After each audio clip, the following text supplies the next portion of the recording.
আমি অনেকদিন পর গল্প নিয়ে এসেছি আপনাদের সামনে। সো কেন অনেকদিন গল্প নিয়ে আসিনি এটার একটা ব্যাখ্যা আছে। আমার মনে হয় আপনাদের এই ব্যাখ্যাটা জানা দরকার। আমাদের ফ্যামিলিতে নতুন একজন অতিথি এসেছে। আ আমার ১ম সন্তান জন্মগ্রহণ করেছে গত ২৪ জুলাই। তো যেহেতু বাইরে থাকি, সেই কারণে এই সন্তান জন্মগ্রহণ, জন্মের পরের কাজকর্ম সবগুলো আমি এবং আমার ওয়াইফ ২ জনকেই করতে হচ্ছে। সো আসলে ব্যক্তিগতভাবে অনেক চেষ্টা করেছি যে একটু সময় করে আপনাদের সামনে গল্প পড়ব। কিন্তু একটা সার্টেন টাইম পর্যন্ত আসলে সেই সময়টা বের করতে পারিনি। অনেকদিন পর এই সুযোগটা আমি পেয়েছি। আমার মনে হয় যে এই খুশির সংবাদটা আপনাদেরকে জানানো দরকার। আপনারা আমার, আমার পরিবার, আমার সন্তান সবার জন্য দোয়া করবেন। আমার ছেলের নাম ইজান নাফসান ইসলাম।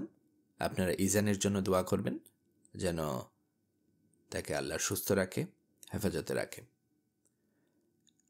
যেহেতু অনেকদিন পরে এসেছি, আমার কাছে মনে হয় যে পুরানো একটা গল্প নতুন করে পড়া দরকার। হুমায়ুন আহমেদের একটা গল্প দিয়ে আজকে শুরু করতে যাচ্ছি। গল্পটার নাম দরজার ওপাশে। গল্পটি হিমু সিরিজ থেকে নেয়া। প্রস্তাবনা। তার ডাকনাম হিমু, ভালো নাম হিমালয়।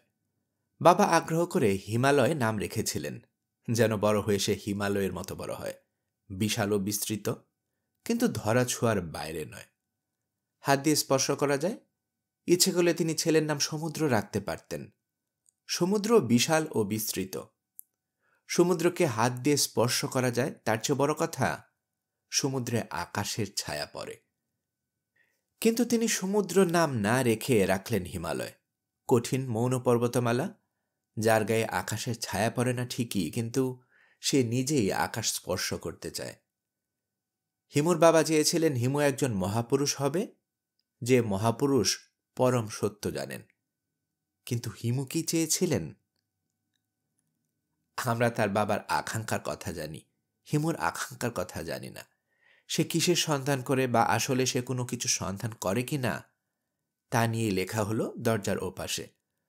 যদিও আমি খুব গুরুত্বের সঙ্গে লেখাটি লিখেছি, তবু বিনীত অনুরোধ করছি যেন কেউ গুরুত্বের সঙ্গে লেখাটি গ্রহণ না করেন। মিসির আলী নামে আমার আরেকটা চরিত্র আছে। সে কাজ করে লজিক নিয়ে। তার চিন্তা ভাবনা গুরুত্বের সঙ্গে গ্রহণ করা যায়, কিন্তু হিমুর কাজ যায় না। এন্টিলজিক নিয়ে সে কাজ করে। আমাদের এই জগতে এন্টিলজিকের কোনো স্থান নেই। হুমায়ুন আহমেদ, 5ই মে 1992। আজকে শুরু করছি দরজার ওপাশের প্রথম পর্ব।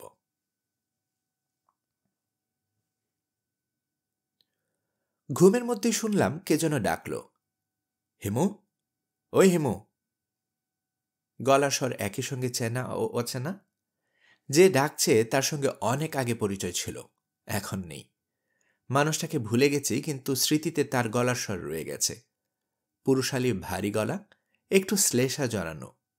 আমি আধ ঘুমে জবাব দিলাম, কে? কেউ উত্তর দিল না। ভয়াবহ ধরনের নীরবতা। আমি আবারও বললাম, কে? কে ওখানে? ছোট্ট করে কেউ যেন নিঃশ্বাস ফেলল। আশ্চর্য, নিঃশ্বাস ফেলার শব্দটাও আমার চেনা। টুকটুক করে দুবার শব্দ হলো দরজায়। দরজার ওপাশের মানুষটির চাপা গলায় ডাকল, হিমু, ওই হিমু।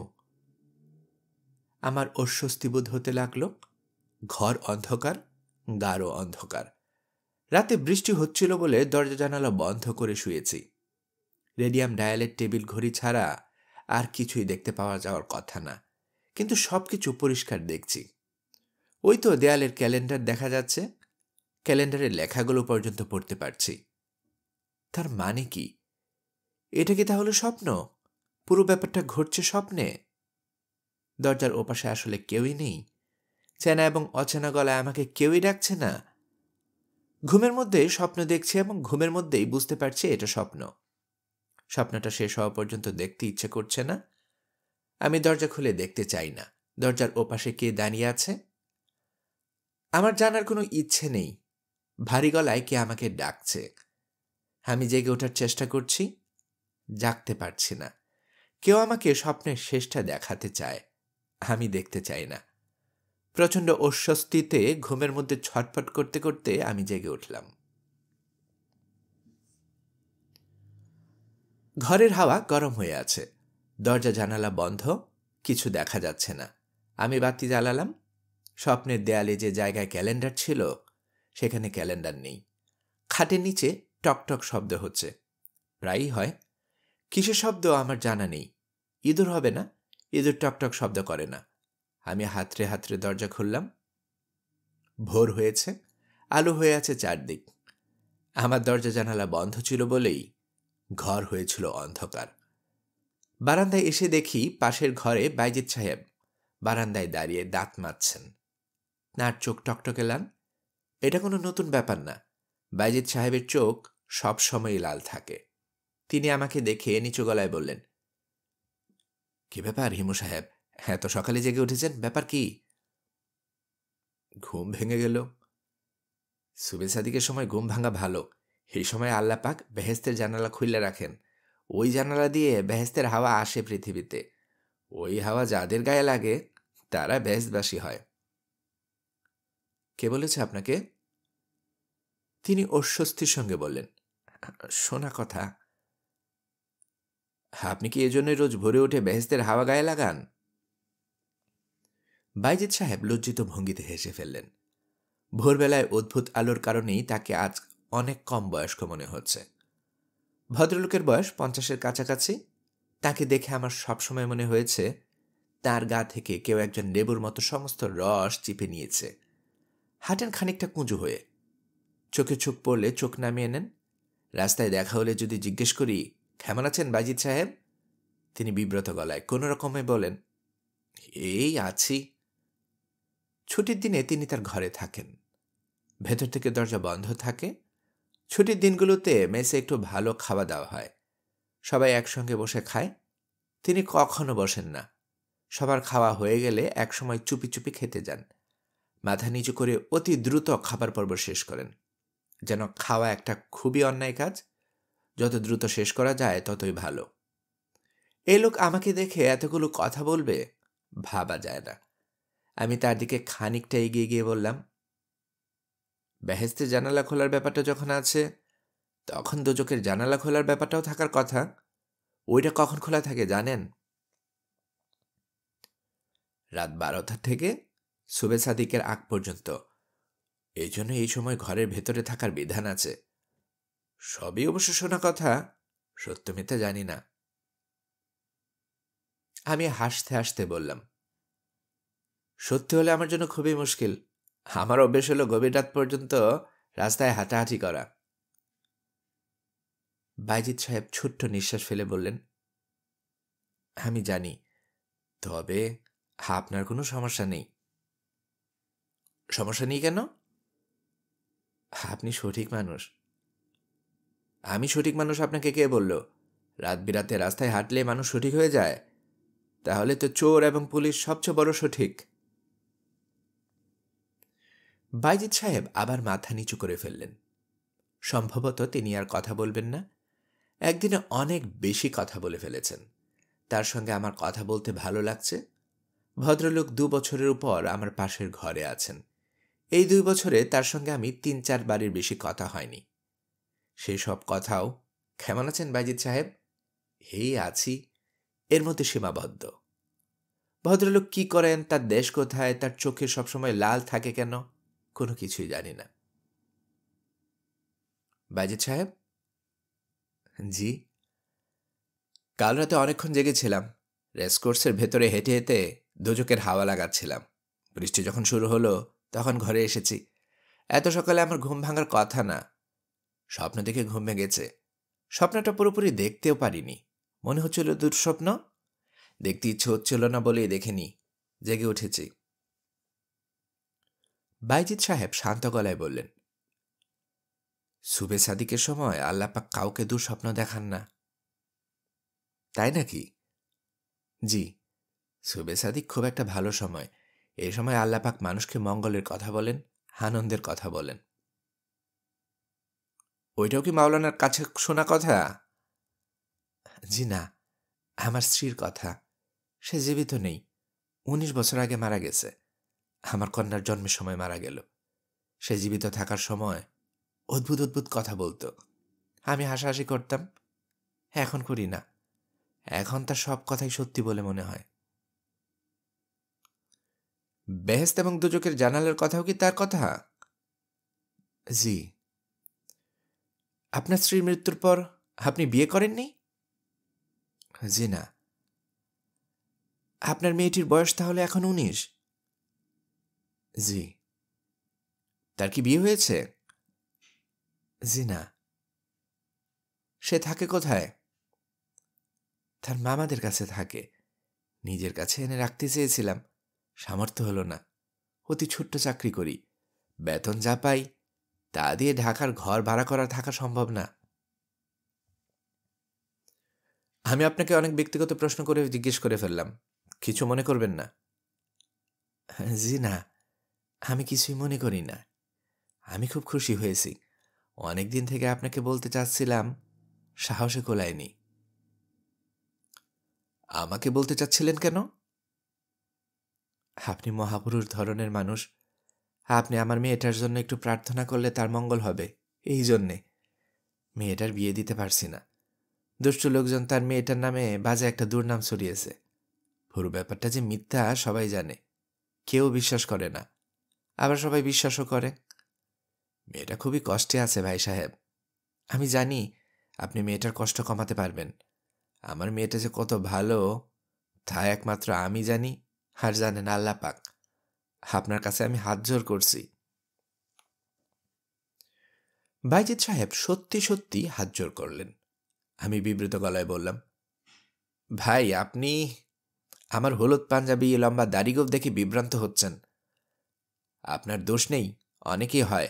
বিশ্বাস করুন, আমি মহাপুরুষ না, অতি সাধারণ মানুষ। প্রচুর মিথ্যা কথা বলি, অনেক ধরনের ভরং করি। মানুষকে হকচকিয়ে দেওয়ার একটা সচেতন চেষ্টা আমার মধ্যে থাকে।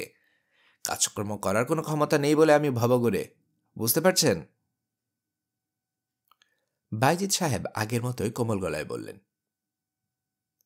আপনি একটু দোয়া করবেন আমার মেয়েটার জন্যে।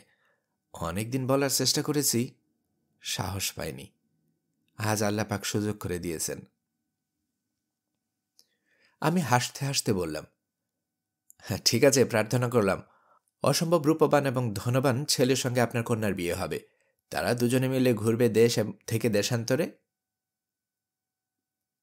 বাইজিদ সাহেব ক্ষীণ গলায় বললেন, আপনার অসীম শুক্রিয়া। আমি দীর্ঘ নিঃশ্বাস ফেলে মহাপুরুষদের মতোই গম্ভীর ভঙ্গিতে নিচে নেমে গেলাম। ভালো যন্ত্রণা হয়েছে। আমাকে অলৌকিক ক্ষমতাধর মনে করে এমন লোকের সংখ্যা দ্রুত বেড়ে যাচ্ছে। একটা আশ্রম টাশ্রম খুলে বসার সম্ভবত সময় হয়ে এসেছে। কমন বাথরুম নিচে, এত ভোরে কেউ ওঠেনি।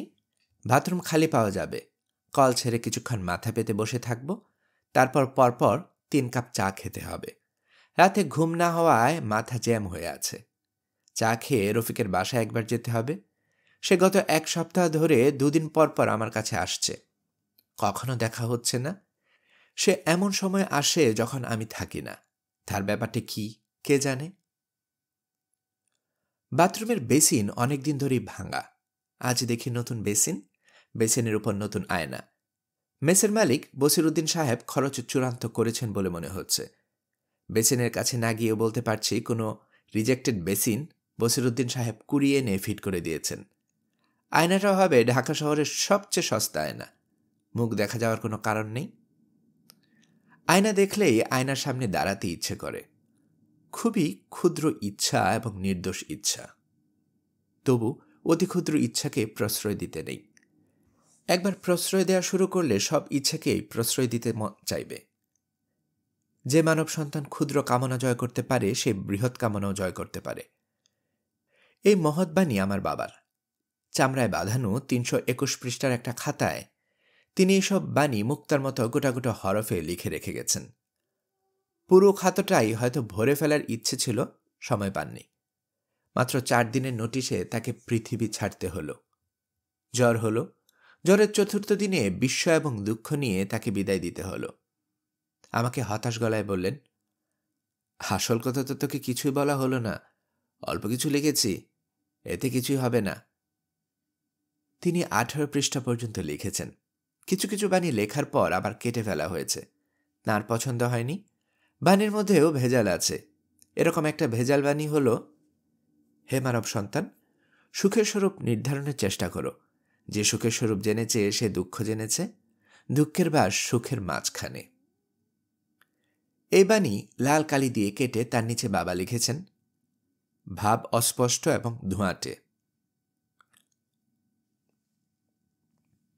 কলের নিচে মাথা পেতে মনে হলো, জগৎ সংসারের সবকিছুই কি অস্পষ্ট এবং ধোঁয়াটে নয়? স্বপ্নকে আমরা অস্পষ্ট বলি, বাস্তব কি স্বপ্নের চেয়েও অস্পষ্ট নয়? শুধু মাথা ভেজানোর জন্য গিয়েছিলাম, পুরো শরীর ভিজিয়ে ফেললাম। আরাম লাগছে, একটু শীত ভাব হচ্ছে, আরামদায়ক শীত ভাব, অর্থাৎ আমি সুখ পাচ্ছি। এই সুখের স্বরূপ জানলেই দুঃখ কি জেনে ফেলব। ভেজাল বাণী তাই বলছে। চোখ বন্ধ করে কলের নিচে মাথা পেতে আছি। সারাদিন এভাবে বসে থাকলে কেমন লাগবে? চোখ বন্ধ থাকায় বৃষ্টির মতো লাগছে, মনে হচ্ছে আষাঢ় মাসের মুষল বর্ষণে গা পেতে আছি। মেসের ঠিকা ঝি ময়নার মার কথা কানে না এলে কল্পনা আরো ফেনানো যেত। ময়নার মা চলে এসেছে, সে কথা না বলে এক মুহূর্তও থাকতে পারে না। আশেপাশে কেউ নেই বলে কথা বলছে বাসনগুলোর সঙ্গে। মানুষের সঙ্গে কথা বললে তেমন কৌতূহলী হতাম না, বাসনকোসনের সঙ্গে কথা বলছে বলেই কৌতূহলী হয়ে শুনতে ইচ্ছে করছে। মানুষ শুধু যে প্রাণী জগতের সঙ্গে সম্পর্ক স্থাপন করতে চায় তাই না, জড়জগতের সঙ্গেও চায়।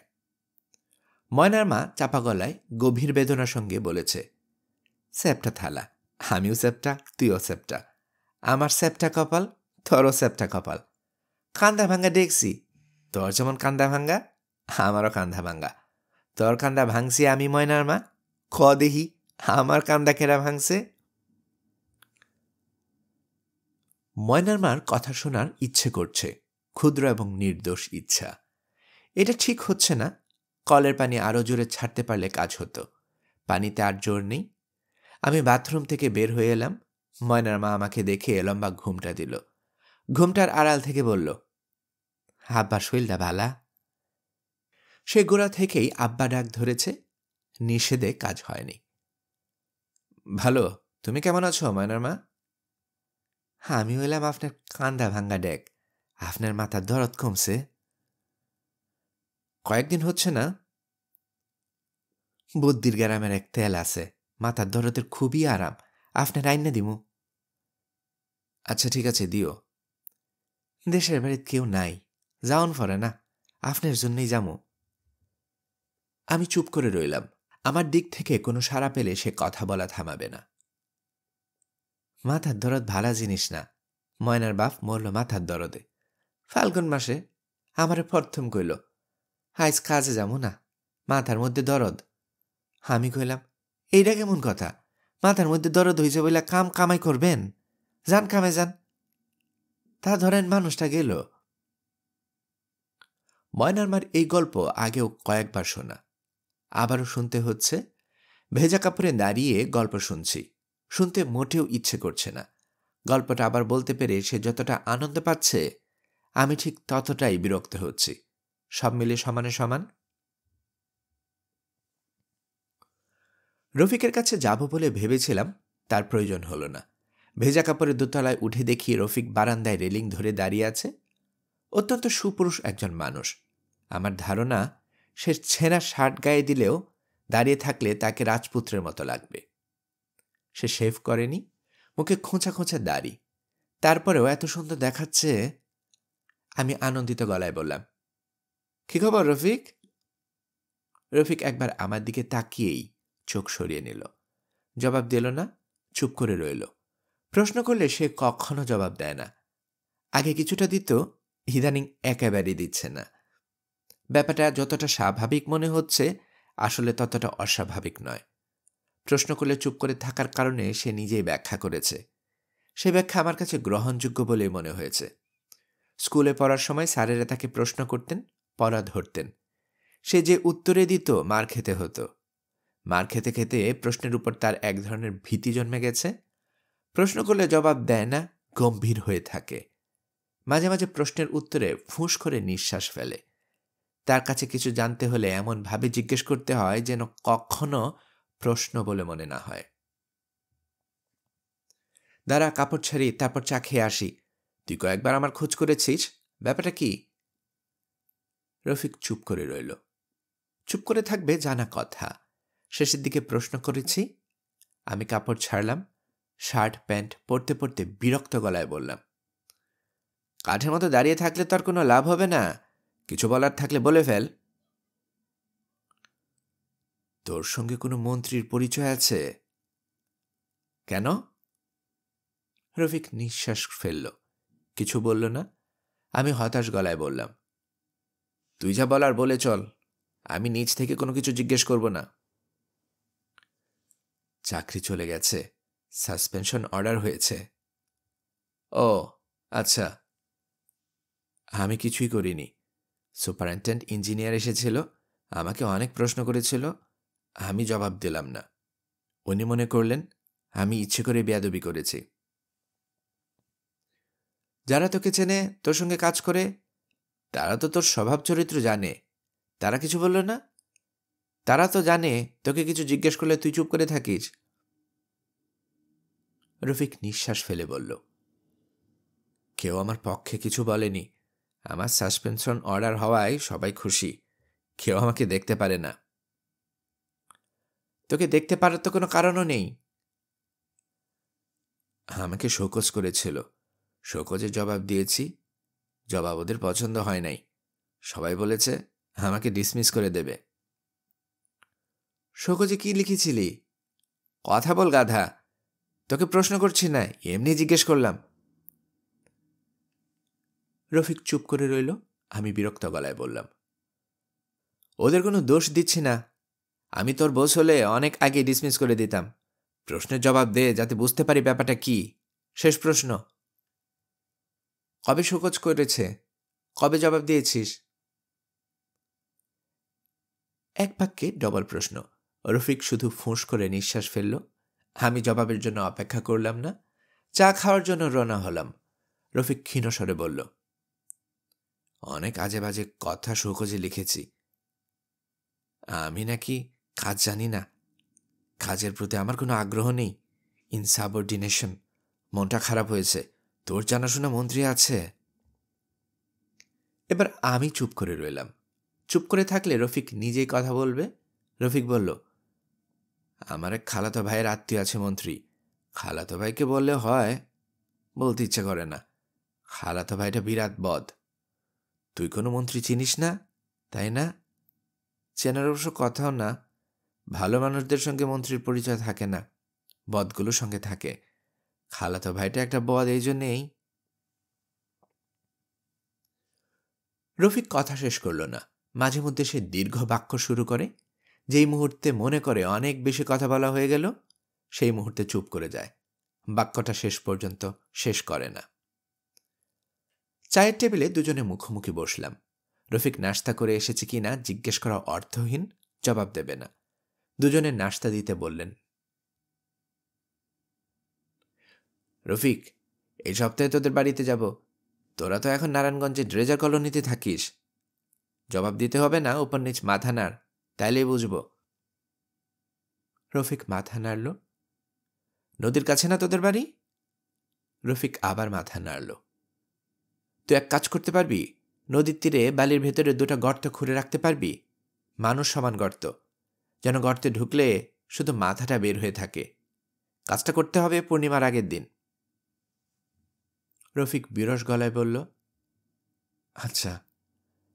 গর্ত কেন খুঁড়তে হবে, কি ব্যাপার, কিছু জিজ্ঞেস করল না। এই স্বভাবেই তার না। পূর্ণিমার দিন তার বাড়িতে উপস্থিত হলে দেখা যাবে সে ঠিকই গর্ত খুঁড়ে বসে আছে। পরোটা ভাজি দিয়ে গেছে। রফিক খাচ্ছে না, অর্থাৎ সে বাড়ি থেকে নাস্তা করে বের হয়েছে। ভোর রাতে রওনা না হলে এত সকালে কেউ ঢাকায় পৌঁছাতে পারে না। এত ভোরে কে তাকে নাস্তা বানিয়ে দিয়েছে? তার বউ। বছরখানিক আগে রফিক বিয়ে করেছে। যতদূর জানি মেয়েটা চমৎকার। আপনপর বলে তার মধ্যে কিছুই নেই, সবাই আপন। প্রচণ্ড মাথা ব্যথা নিয়ে একবার রফিকের কাছে গিয়েছি। তার স্ত্রীর সঙ্গে সেবারে আমার প্রথম দেখা। সে রাগে গলায় বলল, মাথা ব্যথা করছে, আমাকে বলেননি কেন? আমি মাথা ব্যথার এমন এক মাসাজ জানি, 2 মিনিটে মাথা ব্যথা উধাও হয়ে যাবে। দেখি, মাথা নিচু করে বসুন তো। বউয়ের সঙ্গে তার মিল হয়নি। বউ বেশিরভাগ সময়ই বাপের বাড়িতে থাকে। জিজ্ঞেস করলে জবাব দেবে না জানি, তবু জিজ্ঞেস করলাম, তোর বউ তোর সঙ্গে থাকে না বাপের বাড়িতে? বাপের বাড়ি। আসে না তোর এখানে? আর আসবে না। রফিককে খুব চিন্তিত বা বিষাদগ্রস্ত মনে হলো না, কখনো মনে হয়নি। দুঃখিত বা বিষাদগ্রস্ত হবার ক্ষমতা সম্ভবত তার নেই। আমি সিগারেট ধরালাম। রফিকের দিকে প্যাকেট বাড়িয়ে দিতেই সে ছোট্ট নিঃশ্বাস ফেলে বলল, সিগারেট খাই না, বউ পছন্দ করে না। তোর কোনো চেনা মন্ত্রী নাই? মন্ত্রী ছাড়া কিছুই হবে না। আমি হালকা গলায় বললাম, একজন মন্ত্রীকে আমি খুব সামান্য চিনি, জহিরের বাবা। জহির আমার সঙ্গে স্কুলে পড়তো। দেখি ওনাকে বলে কোনো ব্যবস্থা করা যায় কিনা। চিন্তা করিস না। আমি চিন্তা করি না। তবে সমস্যা কি জানিস? আমি একটা কোনো কথা বললেই তোর মন্ত্রী শুনবে না। তিনি যেন মন দিয়ে আমার কথা শুনবেন, সেই ব্যবস্থা করতে হবে। আরেক কাপ চা খাবে? রফিক জবাব দিল না, মাথা নিচু করে বসে রইল। সে মনে হলো আরো সুন্দর হয়েছে। বসে আছে কেমন হতাশ ভঙ্গিতে, বড় মায়া লাগছে। রফিকের সঙ্গে আমার পরিচয় কলেজে ওঠার পর। কোনো একটা সমস্যা হলেই সে আমার কাছে এসে সমস্যাটা বলে নিশ্চিত হয়ে যায়। এখন সে বাড়ি যাবে পুরোপুরি চিন্তামুক্ত হয়ে। পঞ্জিকা দেখে পূর্ণিমার দিন গর্তে খুঁড়ে অপেক্ষা করবে আমার জন্য। কোনো কারণে সেদিন ঝড় বৃষ্টি হলেও সে দমবে না। তার এই আনুগত্য আমার একার প্রতি না, সবার প্রতি। এ ধরনের অন্ধ আনুগত্য শুধু পশুদের মধ্যেই দেখা যায়।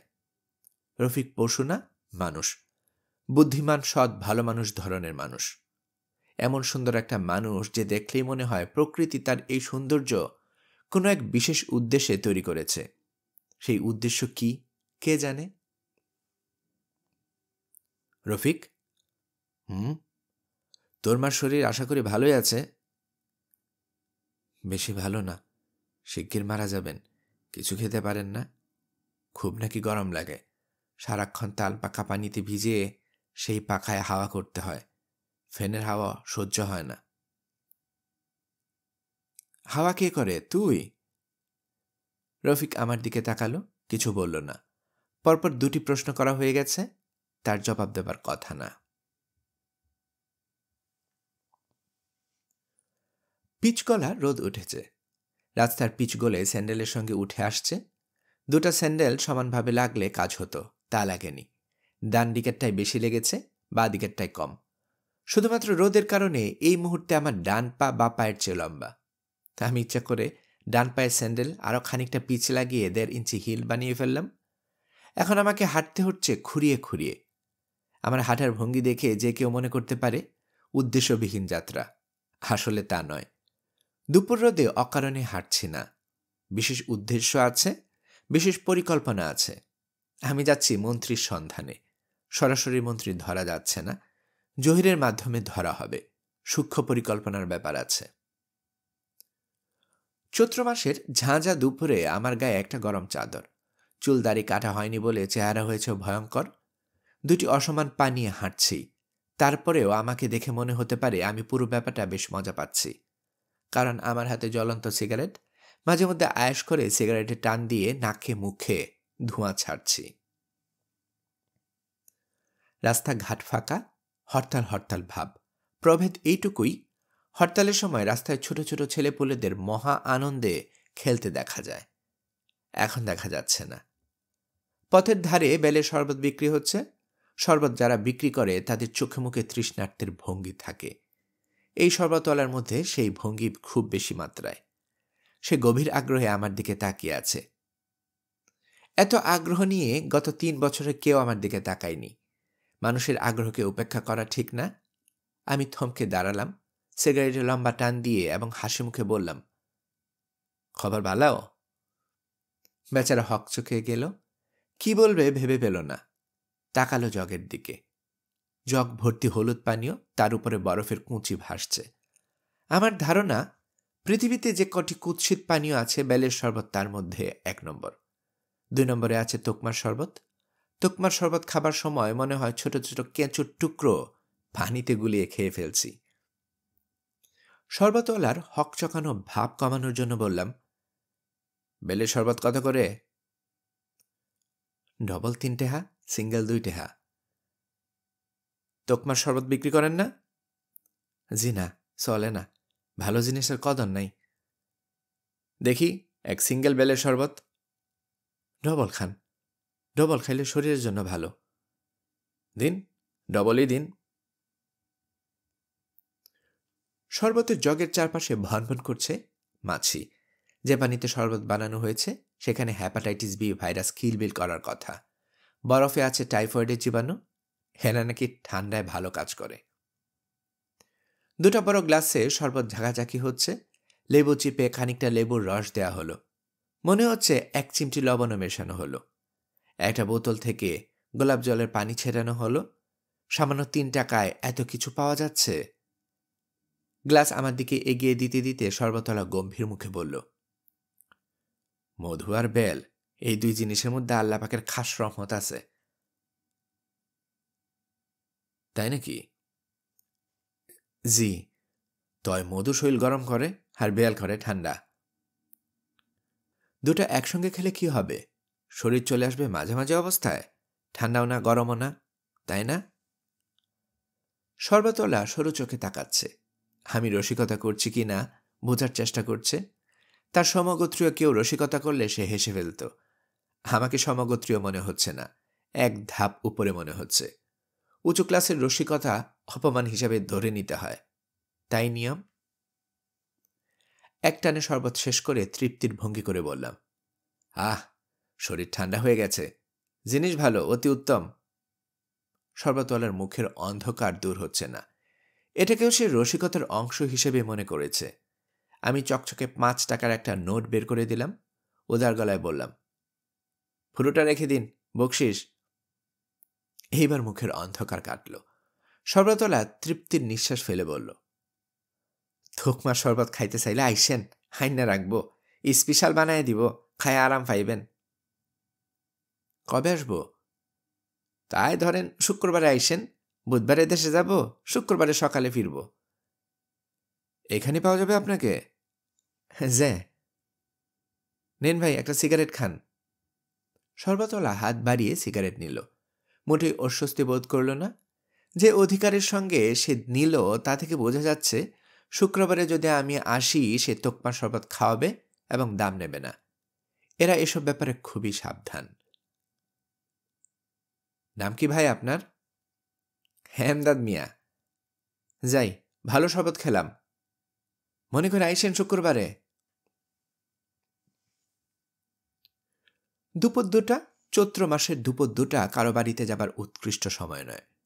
তারপরও যাচ্ছি, কারণ অসময়ে মানুষের বাড়িতে উপস্থিত হবার অন্যরকম একটা মজা আছে। আমি অল্প যে কটি বাড়িতে যাই, ইচ্ছে করে অদ্ভুত অদ্ভুত সময়ে উপস্থিত হই। জহিরদের বাড়িতে একবার রাত 1:30টায় উপস্থিত হলাম। জহিরের বাবা তখনও মন্ত্রী হয়নি, হব হব করছেন এমন অবস্থা। কলিং বেল শুনে হবু মন্ত্রী ব্যারিস্টার মুবারক হোসেন ভীতু মুখে নিজেই নেমে এলেন। তার সঙ্গে তার স্ত্রী, 2জন কাজের লোক। তিনি হতভম্ব হয়ে আমার দিকে তাকিয়ে বললেন, কে? হু আর ইউ? আমি বিনীতভাবে বললাম, আমার ডাকনাম হিমু, ভালো নাম হিমালয়। স্যার ভালো আছেন? তিনি উত্তেজনায় 2 ইঞ্চির মতো লম্বা হয়ে বললেন, হাইসি, ব্যাপারটা কি? জহির আছে, আমি জহিরের বন্ধু, ঘনিষ্ঠ বন্ধু। ব্যারিস্টার সাহেব অবাক হয়ে তাকিয়ে রইলেন। তার ছেলের যে এই জাতীয় বন্ধুবান্ধব থাকতে পারে তাই তার মাথায় ঢুকছে না। অধিক সুখে পাস্তুরীভূত অবস্থা। তুমি জহিরের বন্ধু?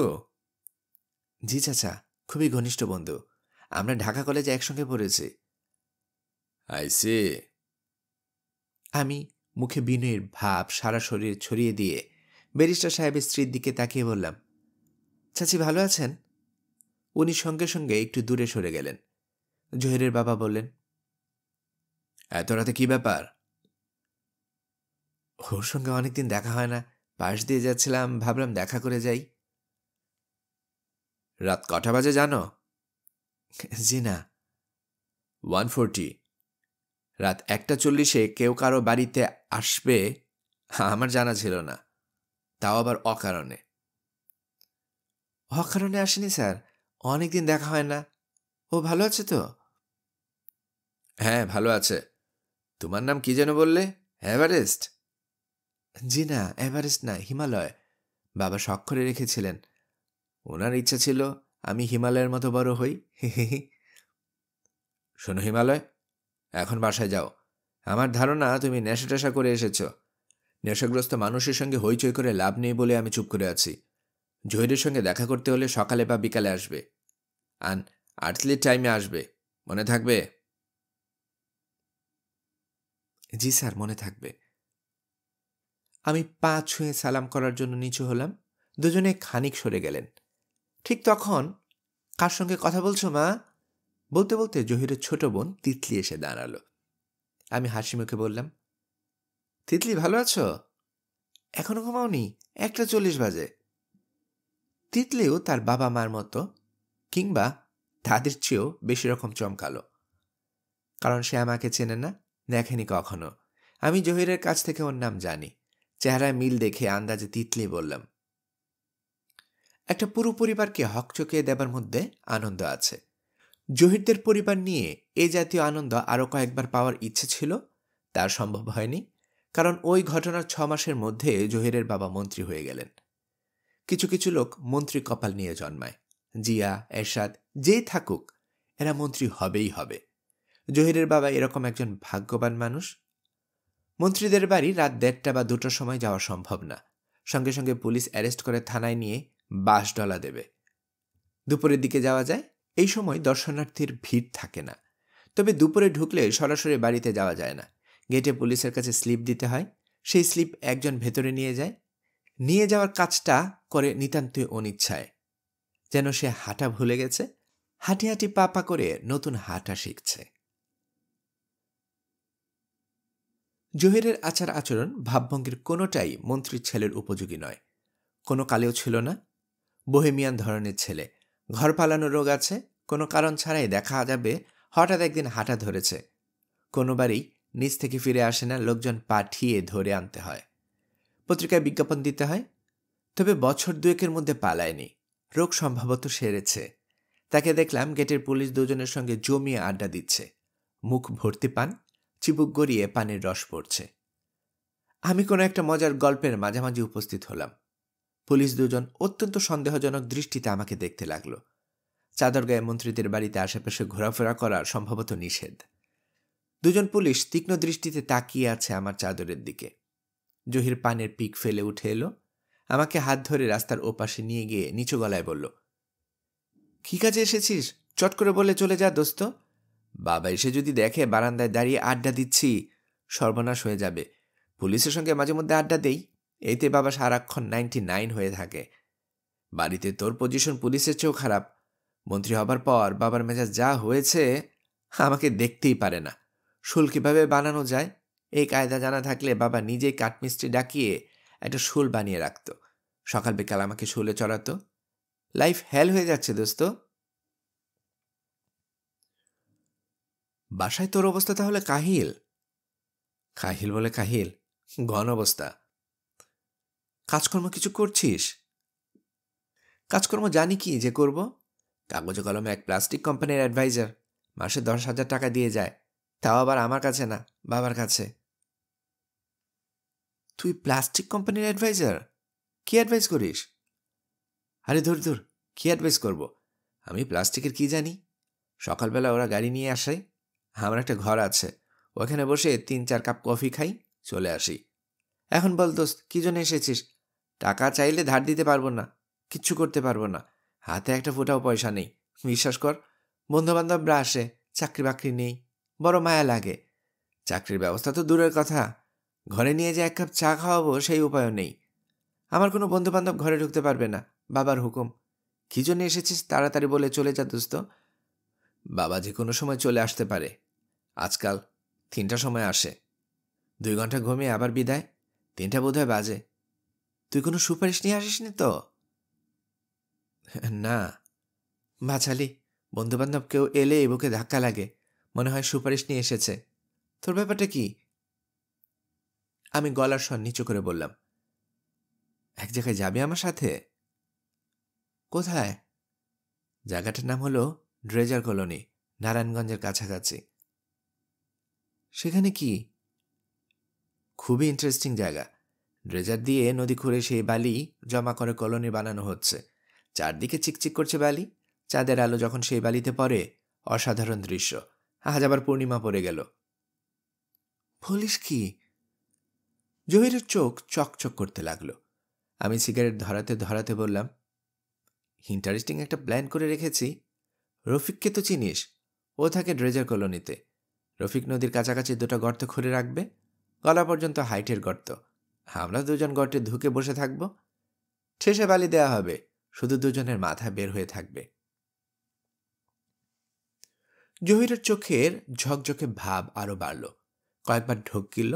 তার ঢোক গেলা মাছের টোপ গেলার মতো। সে ফিসফিস করে বলল, এক্সাইটিং হবে বলে মনে হচ্ছে। আমি গলার স্বর আরো নিচু করে বললাম, অবশ্যই এক্সাইটিং। তাছাড়া জিনিসটা খুব সায়েন্টিফিক। এর মধ্যে সায়েন্টিফিকের আবার কি? পুকুরে গোসল করার সময় আমরা কি করি? সারা শরীর পানিতে ডুবিয়ে মাথা বের করে রাখি। এখানে তাই করব। সারা শরীর মাটিতে ডুবিয়ে রেখে মাথা বের করে রাখব। তাতে লাভ কি? মাটির সঙ্গে একাত্মতা। এটা কি তোর অরিজিনাল আইডিয়া? না, এই আইডিয়াটা ধার করা। জগদীশচন্দ্র বসু এই জিনিস করতেন। শিলাইদহে রবীন্দ্রনাথ ঠাকুরের কুঠিবাড়িতে যখন বেড়াতে যেতেন, তখনই পদ্মার চরে গর্ত খুঁড়ে মাথা বের করে পড়ে থাকতেন। তার ধারণা, এতে শরীরে বায়োকারেন্ট তৈরি হয়। সেই বায়োকারেন্টের অনেক উপকারী দিক আছে। জহির আরো 2বার ঢোক গিলে ফিসফিস করে বলল, ইন্টারেস্টিং হবে তো? অবশ্যই ইন্টারেস্টিং। কল্পনায় দৃশ্যটা দেখ।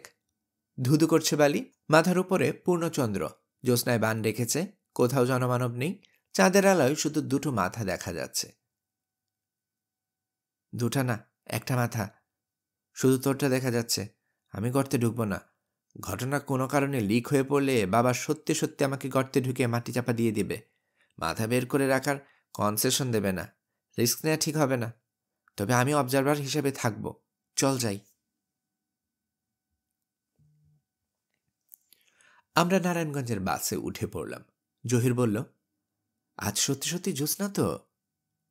সত্যি জ্যোৎস্না, পঞ্জিকা দেখে বের হয়েছি।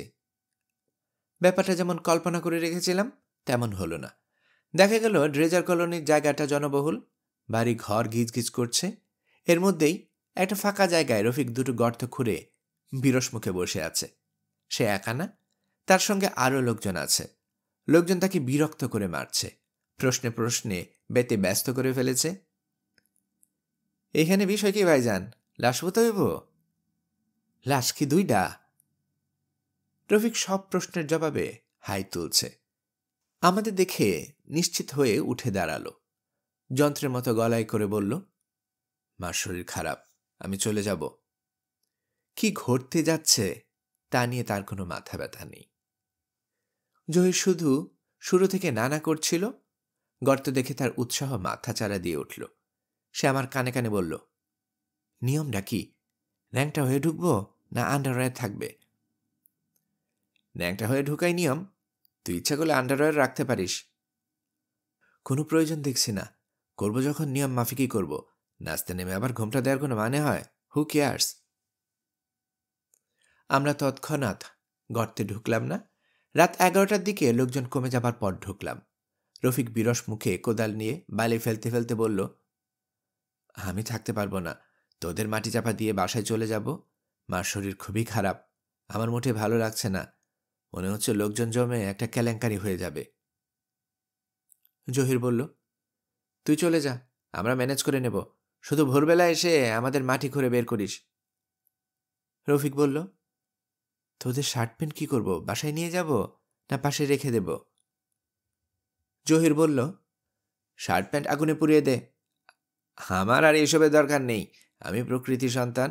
মাটিতে গর্ত করে বসে থাকা যে কি এক্সাইটিং আগে জানতাম না, গায়ে কাটা দিচ্ছে। রাত 12টার মধ্যে আমাদের চারপাশে হাজার খানেক লোক জমে গেল। শুধু মানুষ না, পশুরাও ব্যাপারটা খুব উৎসাহ পাচ্ছে। দুটা কুকুর আমাদের ঘিরে ক্রমাগত ঘেউ ঘেউ করছে। লোকজনের প্রশ্নের কোনো সীমা নেই। ভাই সাহেব, আপনারা কে? এখানে কি করতেছেন? জিন্দা খবর নিয়েছেন? আপনারা থাকেন কোথায়? আমি কোনো প্রশ্নেরই জবাব দিচ্ছি না, তবে জহির প্রতিটা প্রশ্নেরই জবাব দিচ্ছে। উচ্চ শ্রেণীর দার্শনিক জবাব। রাত 1টার দিকে মনে হলো পুরো নারায়ণগঞ্জের মানুষ জড়ো হয়েছে। বিকট হইচই। জহির বলছে, আপনারা হইচই করছেন কেন? নীরবতা কাম্য, দয়া করে নীরব থাকুন। প্রকৃতি নীরবতা পছন্দ করে। 1:30টার দিকে পুলিশ চলে এলো। ওসি সাহেব দুজন কনস্টেবল নিয়ে নিজে এসেছেন। ওসিরা সহজভাবে কোনো কথা বলতে পারেন না, ইনিও পারলেন না। হুঙ্কার দিলেন, কি হচ্ছে এসব? আপনারা কে?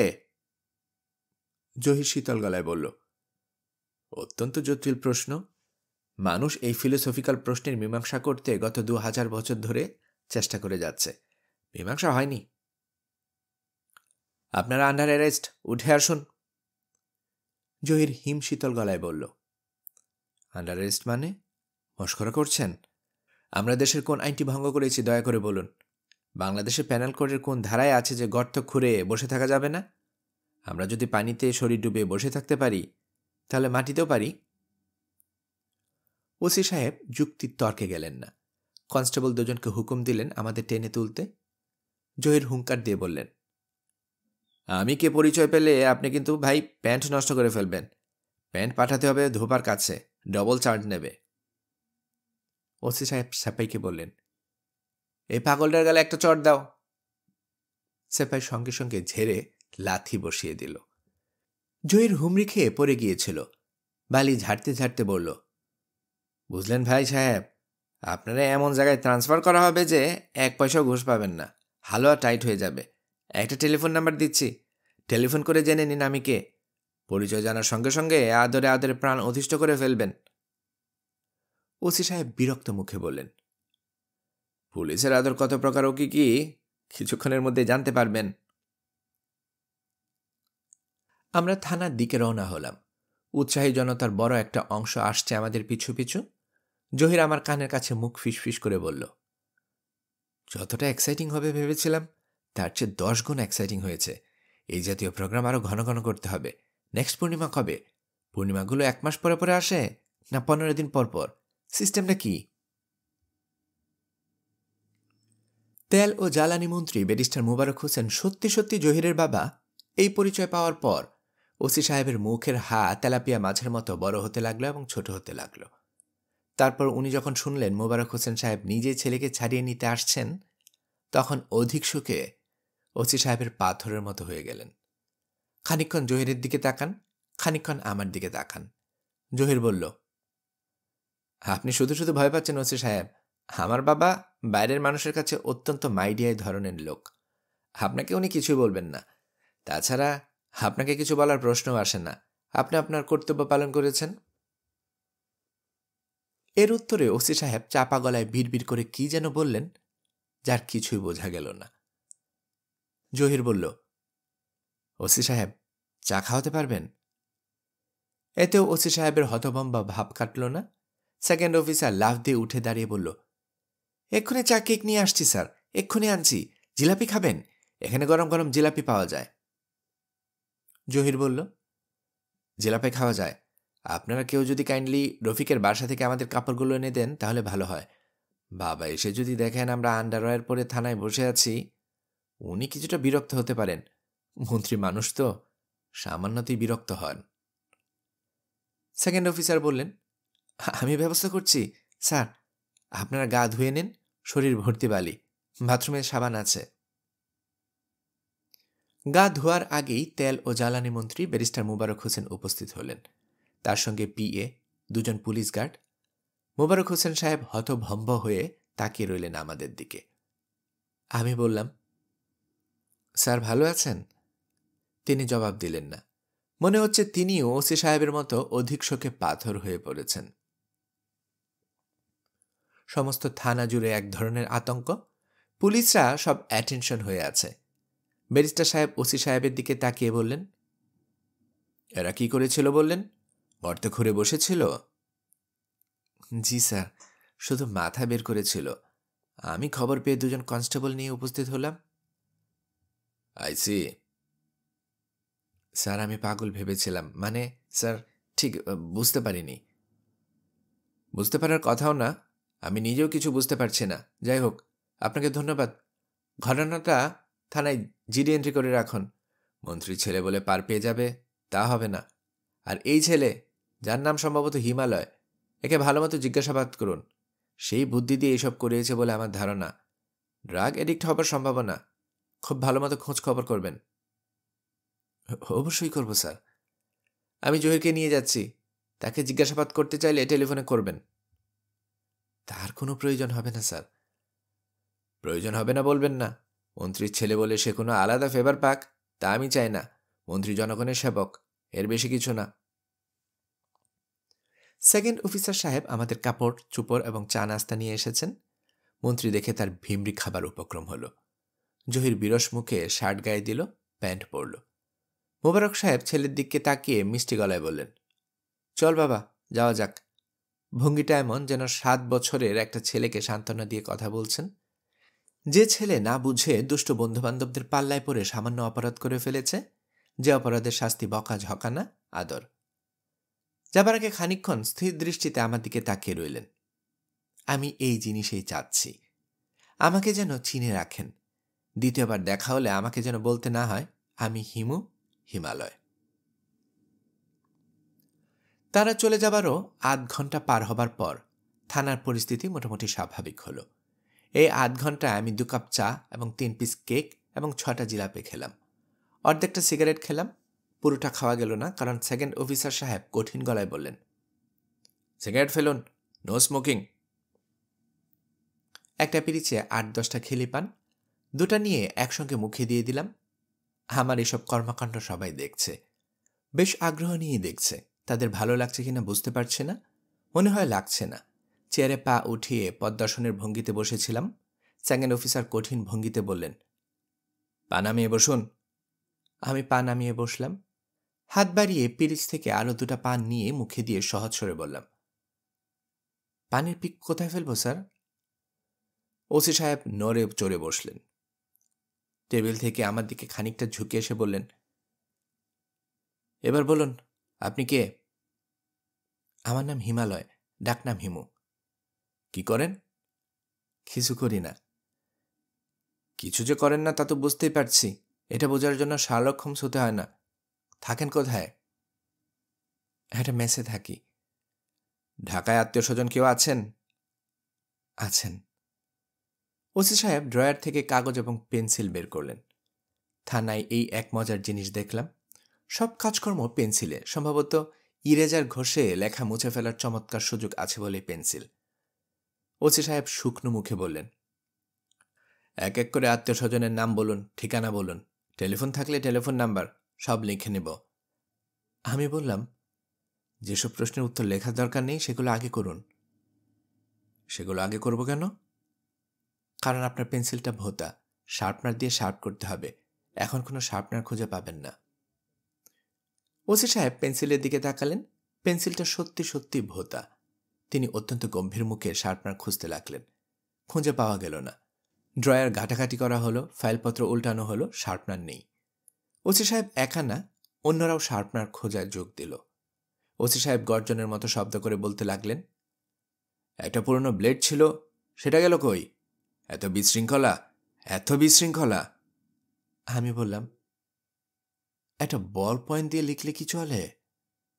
তিনি ক্রুদ্ধ দৃষ্টিতে তাকালেন, যেন এমন অদ্ভুত কথা তিনি ওসি জীবনে আর শুনেননি। এসব ক্ষেত্রে সাধারণত এরকমই হয়। আমি জানি যতক্ষণ পর্যন্ত একটা শার্পনার না আসবে ততক্ষণ পর্যন্ত সব কাজকর্ম বন্ধ থাকবে। একজন কাউকে দোকানে পাঠিয়ে একটা শার্পনার আনিয়ে নিলেই হয়, তা আনা হবে না। খোঁজা চলতেই থাকবে এবং সবার রাগ বাড়তেই থাকবে, ধমকা ধমকি হতে থাকবে। হোটেল থেকে একটা ছেলে টিফিন ক্যারিয়ারে কি যেন নিয়ে এসেছে। রাত প্রায় শেষ হতে চলল। এ সময় খাবার কার জন্য? ওসি সাহেব নিতান্ত অকারণে তার উপর ঝাঁঝিয়ে উঠলেন। হে হারামজাদা, হাঁ করে দাঁড়িয়ে আছিস কেন? এটা কি রং দেখার জায়গা? কেউ আমার দিকে তাকিয়ে লক্ষ্য করছে না, কাজেই আবার পা উঠিয়ে বসা যাক। ওসি সাহেব আমার দিকে তাকালেন। বলুন, আপনি কি করেন? আগে একবার বলেছিলাম কিছু করি না, ঘুরে বেড়াই। কোথায় ঘুরে বেড়ান? পথে ঘাটে ঘুরি। ভবঘুরে? তা বলতে পারেন। দেশে ভবঘুরে আইন বলে যে একটা আইন আছে, তা কি জানেন? এই আইনে ভবঘুরদের ধরে ধরে জেলে ঢুকিয়ে ফেলা যায়। আমি হাসতে হাসতে বললাম, ভাগ্যিস এই যুগে কোনো ধর্মপ্রচারক নেই। ধর্মপ্রচারক থাকলে সামান্য সমস্যা হয়ে যেত। জানেন বোধহয়, ধর্মপ্রচারকরা সবাই বলতে গেলে ভবঘুরে। গৌতম বুদ্ধ, গুরু নানক, যীশুখ্রিস্ট। আপনি কি ধর্মপ্রচারক? জি না, তবে এই লাইনে চিন্তাভাবনা করতেছি। টাকা পয়সা জোগাড় করতে পারলে একটা আশ্রম চালু করার ইচ্ছা আছে। মহাপুরুষ হবার একটা ক্ষুদ্র চেষ্টা বলতে পারেন। মহাপুরুষ হবার চেষ্টা করছেন? জি। কেন জানতে পারি? সত্যি সত্যি জানতে চান? হ্যাঁ, চাই। আমি শান্ত ভঙ্গিতে বললাম, আমার দিক থেকে মহাপুরুষ হবার তেমন কোনো আগ্রহ নেই, তবে আমার বাবার খুব শখ ছিল ছেলেকে মহাপুরুষ বানাবেন। সাধারণ বাবারা ছেলে মেয়েদের ডাক্তার, ইঞ্জিনিয়ার, ব্যারিস্টার এসব বানাতে চায়, কেউ মহাপুরুষ বানাতে চায় না। আমার বাবা চেয়েছিলেন। আমার সঙ্গে ফাইজলামি করেন? জি না, ফাইজলামি করছি না। শিয়ালের শিং দেখেছেন? না। শিয়ালের শিং আমি দেখিয়ে ছাড়ব। মহাপুরুষ কত প্রকার ও কি কি বুঝে যাবেন। গর্তে ঢুকে মহাপুরুষ? শুকর গর্তে ঢুকে মহাপুরুষ না। হ্যাঁ মবিন, মবিন। মবিন নামের একজন কেউ ছুটে এলো। ওসি সাহেব চোখ মুখ কুঁচকে বললেন, একটা নাপিত ধরে নিয়ে আসো। নাপিতকে বলো এই মহাপুরুষের চুল, দাড়ি, ভ্রু সব যেন কামিয়ে দেয়। মহাপুরুষগিরি বার করছি। অনেক মহাপুরুষ দেখা আছে। পেন্সিল কাঁটাটা পাওয়া গেল? জি না স্যার। না শব্দ আমি শুনতে চাচ্ছি না, খুঁজে বার করো। ওসি সাহেবের নাম মোহাম্মদ সিরাজুল করিম। তিনি দেখলাম আসলেই করিতকর্মার লোক। শুধু যে করিতকর্মা তাই না, বেশ সাহসীও। নাপিত ডাকিয়ে সত্যি সত্যি দাড়ি, গুফ, ভ্রু সবই কামিয়ে দিলেন। হুঙ্কার দিয়ে বললেন, মহাপুরুষের হাতে একটা আয়না দাও, মহাপুরুষ তার চেহারাটা দেখুক। আমি হাই তুলতে তুলতে বললাম, চেহারা দেখতে চাচ্ছি না। মহাপুরুষদের আয়নায় নিজেকে দেখার নিষেধ আছে। এতে নিজের চেহারার প্রতি এক ধরনের মুগ্ধতা চলে আসে। এটা ঠিক না। ঠিক না হলেও দেখে রাখুন, চেহারার যে অবস্থা এখনো আছে এই অবস্থা থাকবে না। মন্ত্রী সাহেব কি বলেছেন তা তো শুনেছেন। ভালো মতো জিজ্ঞাসাবাদ করতে বলেছেন। পুলিশের জিজ্ঞাসাবাদ শুধু মুখের কথায় হয় না। পুলিশের জিজ্ঞাসাবাদ কঠিন জিজ্ঞাসাবাদ, কঠিন জিনিস। শরীরের চামড়াও শুধু থাকবে, হাড্ডি যা আছে পানি হয়ে পিশাবের সঙ্গে বের হয়ে যাবে। মহাপুরুষদের প্রতি আপনার অকারণ রাগের কারণটা জানতে পারি? অবশ্য বর্তমানে আপনার মতো আপনার মন অত্যন্ত বিক্ষিপ্ত। ঘরে অসুস্থ স্ত্রী, প্রিয়জন ভয়াবহ রকমের অসুস্থ থাকলে মন মেজাজ ঠিক থাকে না। সারা পৃথিবীর উপরেই রাগ লাগে। ওসি সাহেব সরু চোখে তাকিয়ে রইলেন। আমি আসলে আন্দাজে একটা ঢিল ছুঁড়েছি। মাঝে মাঝে আমার আন্দাজ খুব লেগে যায়। এটা মনে হচ্ছে লেগে গেছে। মন্ত্রী দেখার পর ওসি সাহেবের যে অবস্থা হয়েছিল, এখনো সেই অবস্থা। মনে হচ্ছে হাত পা শক্ত হয়ে গেছে। তেলাপিয়া মাছের মতো মুখের হা বড় হচ্ছে, ছোট হচ্ছে। ওসি সাহেবের গলার আওয়াজ খানিকটা নিচে নামল। তিনি অস্বস্তির সঙ্গে বললেন, আমার স্ত্রী যে অসুস্থ, এটা কি করে বললেন? আমি হাসলাম, জবাব দিলাম না। একজন প্রথম শ্রেণীর ভবিষ্যৎ বক্তার কথা বলবেন খুবই কম, প্রশ্ন করলে অন্যদিকে তাকিয়ে হাসবেন। তার কি অসুখ সেটা বলতে পারবেন? না, আমি তো আর ডাক্তার না। তার এই রোগের কি কোনো ঔষধ আছে? অবশ্যই আছে। সৃষ্টিকর্তা এমন কোনো অসুখ তৈরি করেননি যার প্রতিষেধক তার কাছে নেই। আমাকে দয়া করে জিজ্ঞেস করবেন না, আমি রোগের ওষুধ সম্পর্কে কিছুই জানি না। ওসি সাহেব পকেট থেকে সিগারেটের প্যাকেট বের করতে করতে বললেন, মহাপুরুষগিরি ফলানোর জায়গা পান না, স্ত্রী অসুস্থ, ভাওতাবাজি পুলিশের কাছে। বয়স তো খুব বেশি মনে হয় না, লোক ঠকানো কায়দা কানুন সবই জানা হয়ে গেছে। মবিন, মবিন। মবিন চলে এলো। মবিনের মুখ হাসি হাসি, কারণ তার হাতে পেন্সিলের কাটার শেষ পর্যন্ত পাওয়া গেছে। সে খুশি খুশি গলায় বলল, পেন্সিল কাটার পাওয়া গেছে? পেন্সিল কাটার আর দরকার নেই। বাবাজিকে হাজতে নিয়ে যাও, ভালোমতো আদর যত্ন করো, যাতে যতদিন বাঁচে পুলিশের খাতিরের ব্যাপারটা মনে থাকে। চুলদারি কাটানো ঠিক হয়নি, চুলদারি থাকলে আদর যত্ন সুবিধা হতো। মবিন আনন্দিত স্বরে বলল, চুলদারির কোনো দরকার নেই স্যার, দেখেন না কি করি। মবিন সাহেব কিছু করার সুযোগ পেল না। তার আগেই তেল ও জ্বালানি মন্ত্রী মোবারক হোসেন সাহেব আমাকে ছেড়ে দেবার জন্য টেলিফোন করলেন। জহিরের চাপাচাপিতেই এটা করলেন বলাই বাহুল্য। আমি যে খুব আনন্দিত হলাম তা না। পুলিশি মার খাওয়ার চেষ্টা আমি অনেক দিন ধরেই করছি। ব্যাপারটা সম্পর্কে শুধু শুনেছি, অভিজ্ঞতাটা হয়ে যাওয়া ভালো। হেলানগন্ডা বলে একজনের সঙ্গে আমার খুব ভালো পরিচয় ছিল। তার কাছে শুনেছি, মারের সময় ব্যথা পাচ্ছি বলে ভাবলেই ব্যথা পাওয়া যায়, ব্যথা পাচ্ছি না ভাবলে আর ব্যথা পাওয়া যায় না। আমি থানা থেকে ছাড়া পেলাম রাত 3টায়। এত রাতে আর ঢাকায় ফিরলাম না, চলে গেলাম নারায়ণগঞ্জ লঞ্চ টার্মিনালে। রাত কাটাবার জন্য লঞ্চ টার্মিনাল খুব ভালো জায়গা। অনেক খালি লঞ্চ বাঁধা থাকে, নজর এড়িয়ে তার একটাতে ঢুকে পড়তে হয়। চুপি চুপি চলে যেতে হয় ছাদে, চাদর মুড়ি দিয়ে টানা ঘুম দিলেই হয়। লঞ্চের লোকজন এলে ভাববে ওদেরই কেউ। আমার সঙ্গে চাদর আছে, শরীর ঢেকে ঘুমিয়ে পড়ার কোনো সমস্যা না। তাই করলাম। ঘুম ভালো হলো। ঘুম ভাঙল ভোর রাতে। লঞ্চ চলছে, কখন যাত্রী উঠল কখন ছাড়ল কে জানে। হুহু বাতাসে রীতিমতো শীত ধরে গেছে। আকাশে থালার মতো বড় চাঁদ। নদীর দুপাশে গাছপালা চাঁদের আলোয় পরিষ্কার দেখা যাচ্ছে। মনে হচ্ছে এরা সবাই জেগে আছে। উথাল পাতাল জ্যোৎস্নায় গাছপালা ঘুমোতে পারে না, ঘুমিয়ে পড়ে মানুষ। আমার চোখে ঘুম জড়িয়ে আসছে। চাদর দিয়ে সারা শরীর ঢেকে চাঁদের আলো থেকে নিজেকে আলাদা করে আমি ঘুমোতে গেলাম। ঘুম আসছে না। বারবারই মনে হচ্ছে একটা ছোট ভুল করা হয়েছে। ঢাকা ছাড়ার আগে রূপার সঙ্গে দেখা করে আসার দরকার ছিল। ঢাকার বাইরে যতবারই যাই এই কাজটা করি, এইবারই শুধু করা হলো না। মানুষের টেলিপ্যাথিক ক্ষমতা থাকতে চমৎকার হতো। লঞ্চের ছাদ থেকে রূপার সঙ্গে কথাবার্তা শুরু করা যেত। হ্যালো, হ্যালো রূপা, তুমি তুমি কোত্থেকে এখন? লঞ্চের ছাদে। লঞ্চের ছাদে মানে? লঞ্চে করে কোথায় যাচ্ছ? জানি না। কি পাগলের মতো কথা বলছো? তুমি লঞ্চে করে যাচ্ছ আর তুমি জানো না কোথায় যাচ্ছ? আমরা কে কোথায় যাচ্ছি কেউই তো জানি না। আবার ফিলোসফি শুরু করলে? শোনো দার্শনিক, এগুলো নিতান্ত নিম্ন শ্রেণীর ফিলোসফি। 5000 বছর ধরে কপচানো। সত্যি করে বলো তো কোথায় যাচ্ছ? জানি না। জানো না? না। জগতের পরম সত্য কি জানো রূপা? জগতের পরম সত্য হচ্ছে জানি না। I don't know. এই ফিলোসফিটা কেমন লাগলো?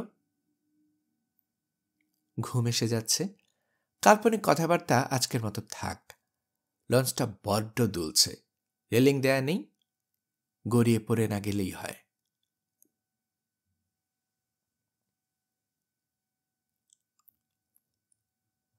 গল্পকরণে এতক্ষণ আপনারা শুনছিলেন হুমায়ুন আহমেদের লেখা হিমু সিরিজ থেকে দরজার ওপাশে গল্পের প্রথম পর্ব। আমি নিয়মিতভাবে গল্প পাঠ করে আপনাদেরকে শোনাচ্ছি। গল্প পাঠ ভালো মনে করে থাকলে আমার এই গল্পটি আপনার বন্ধুবান্ধব প্রিয়জন সবার কাছে শেয়ার করবেন, তাতে করে তারা এই গল্পটি শোনার সুযোগ পাবে। আপনারা ভালো থাকবেন সেই প্রত্যাশা এখানে বিদায় নিচ্ছি।